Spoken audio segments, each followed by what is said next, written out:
The DJI Pocket 3 recently got a new firmware update in May 2024, which added a handful of new features.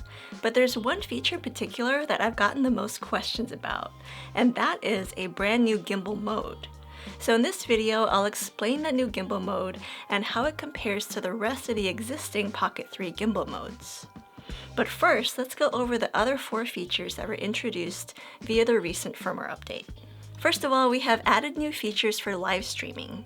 Specifically, you can now shoot in up to 4K resolution, and you can enable active track so the gimbal follows a subject as it's moving. And you can now use the DJI Mic 2 while you're live streaming. So some pretty big updates if you like to live stream with this camera. Number 2 is a new option for the auto power off. You can now select never. It's kind of crazy that they didn't have that as an option before, because sometimes you do want your LCD screen to never turn off when you're trying to film with this camera.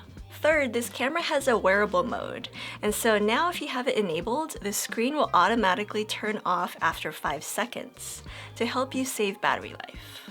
And number 4, there's optimized autofocus, which is a pretty general statement, but I have noticed that at times the autofocus can be a little bit wonky, so I'm hoping that that's been fixed with this recent firmware update.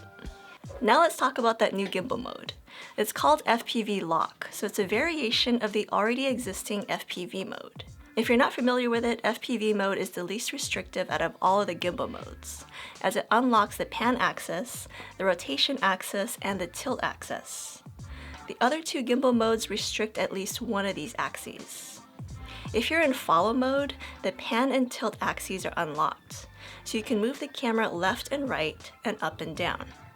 But the rotation axis is locked, so you can't rotate the camera. In tilt lock mode, the tilt axis is locked, so you can't move the camera up and down, and you also cannot rotate the camera. But you can move it left and right, so you can pan. So this is ideal for keeping the horizon locked. And honestly, it's the mode that I use the most. So as you can see, FPV mode is indeed the least restrictive, as all of the axes are unlocked. Now with the new FPV lock mode, the effect is rather subtle. But when it's enabled, it keeps the camera perpendicular, or 90 degrees from the LCD screen. It's ideal to use when shooting a subject that is directly facing the touchscreen. But again, in my testing, the effect is super subtle. But you guys let me know in the comments if you have seen more dramatic results using this new mode. Now, speaking of lock mode, there is a hidden gimbal mode here. It's not new, but it's lesser known because you have to press and hold the joystick to enable it. Now, when you do this, it locks the pan axis, the rotation axis, and the tilt axis. So it's really good to use if you want to lock onto a subject. So that is my brief overview of these new features that have been added to the DJI Pocket 3, including that new gimbal mode. Let me know what you guys think in the comments below, and also what additional features you would like to see changed or updated on this camera. For me in particular, there is one that I would love to see changed, and that is whenever I connect the DJI Mic 2 to the Pocket 3, which I do quite often, you get this little confirmation screen. Actually, it's not so little, it's part of the problem.